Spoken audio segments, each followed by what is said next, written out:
Welcome back to Louisville Now. We are at the historic Brown Theater, and right now I'm joined by Will Richards, who is the Vice President of Facilities for the Kentucky Performing Arts of all your campus venues, right? Correct. One of them being the Brown Theater. One of the Brown Theater, Old Forster's Paris Town Hall, and then of course the Kentucky Center. So as we started to say, we're celebrating 100 years of the Brown Theater here.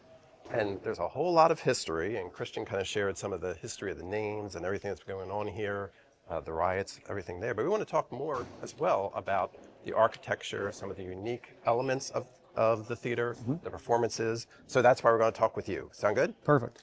Okay, so let's get started. If you walk into the Brown Theater, how would you describe this venue? We call it a jewel. It is a well-appointed, plush. It's a throwback to kind of yesterday. In our renovation, we made sure that we went back to the appointments that you would have felt and seen in 1925. So you do, for the most part, feel that sense. Absolutely. And some of the things here are actually from 1925, right? Correct. Yeah. Particularly, there are two things I think that we're pointing out, right? The chandelier, right? Correct. The chandeliers are original to the facility, and there are actually four. There's two in the mirrored areas by the seating, and then there's two overhead in the main auditorium that are original to the building. And then also the stained glass aisle numbers, is that what they're called? Exit signs are numbered, and all of those are original as well, including out in the lobby. The exit signs in the lobby are original from 1925. That's fantastic. And there's such character that they have. Yeah. But even just the design in here, can you tell us a little bit about what went into creating a facility like this? Well, I think Christian went over that in 1925, J. Graham Brown wanted to make sure that tours from New York could make it here. So he built this theater to a size that would fit productions in New York. So the fan shape of the theater is a little bit larger than, it's a little wider than you would typically see maybe. But again, he had to fit it between the alley behind us and the front street. Or actually, it was the back of his 10-story office building. So he built it in there, and it kind of creates this fan shape. The appointments in, like I said, are pretty much original to 1925. Along the way, in a renovation, most of the surfaces were painted white. I think it was either in the 62 or 72 renovation. I think it was the 72, where it was really kind of whitewashed. It looked nice, but it had no character. In 1998, when after the Fund for the Arts it had been sold to the Fund for the Arts, in that renovation becoming the Brown Theater again, we went back to a color palette of, I think, 22 or 23 colors throughout the theater and the lobbies, which is much more in line with what you would have seen back in the 20s. That's fantastic. We're going to mention again, behind us, we do have the ballet. Yes. Is clearing out. Yep. Yeah, stage hands, because we did have the ballet recently here. But in a facility like this, kind of keeping that constant change of what's going on and all the different events, but keeping up the facilities looking so nice. Yep. That takes a lot of effort, I'm sure. It does. And so the fund, again, they were sold the theater in 1998 and renamed W.L. Lyons Brown Theater. And they owned it up until the Kentucky Center purchased it in 2018, I believe it was. But during that time, the fund was very, very intentional about improvements of the theater.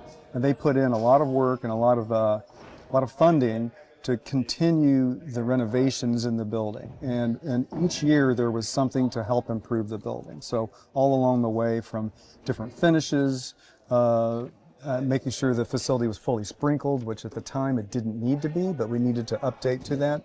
When that work took place, we had to scaffold the entire auditorium and to sprinkle it. While the scaffolding was up, it was a good time to help continue the finishes in the auditorium.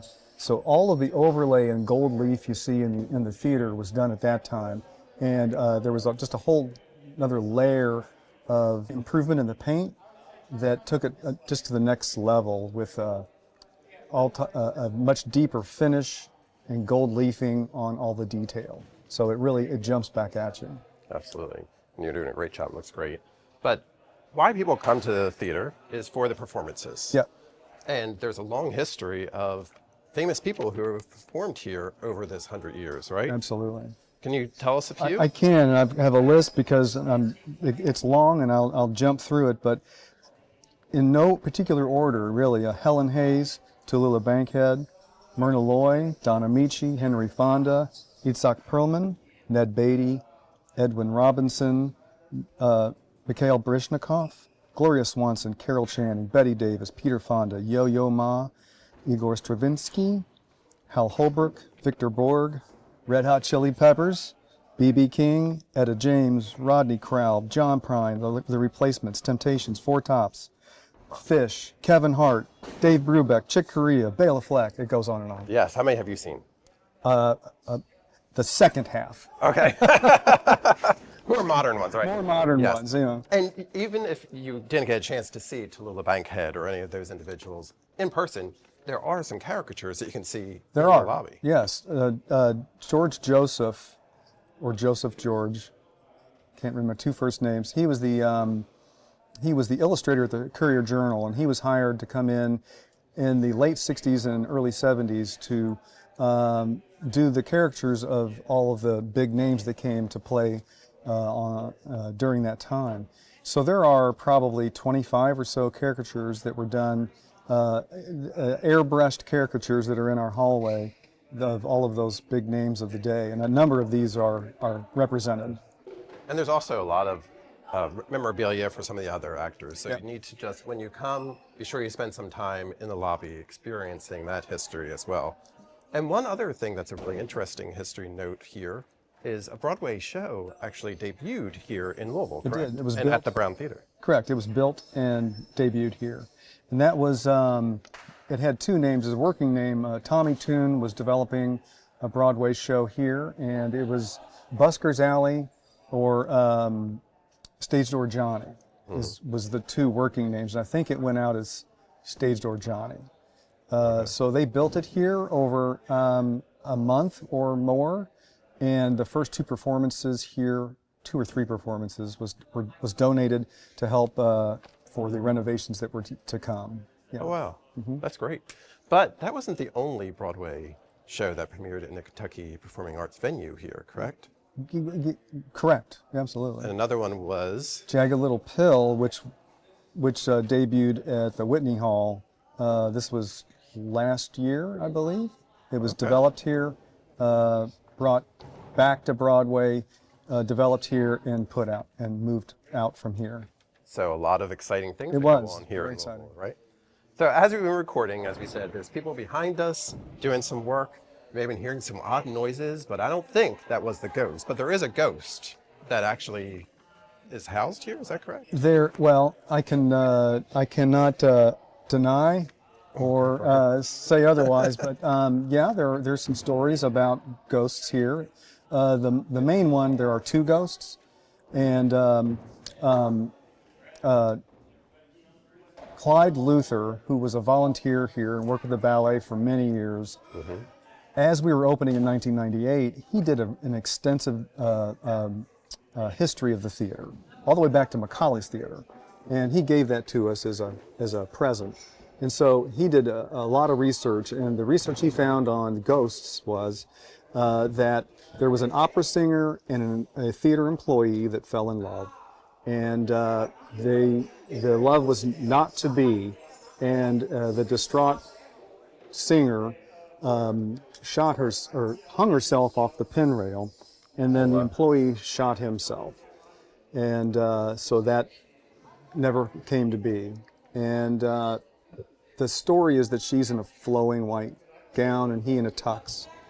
And so from stagehands primarily, who are here all the time, we do have some instances where they have felt or seen something. So Have you ever? I cannot support or deny that. Myself, I can say I have not. I'm not maybe open to that, but I have worked with some stagehands that did support that information.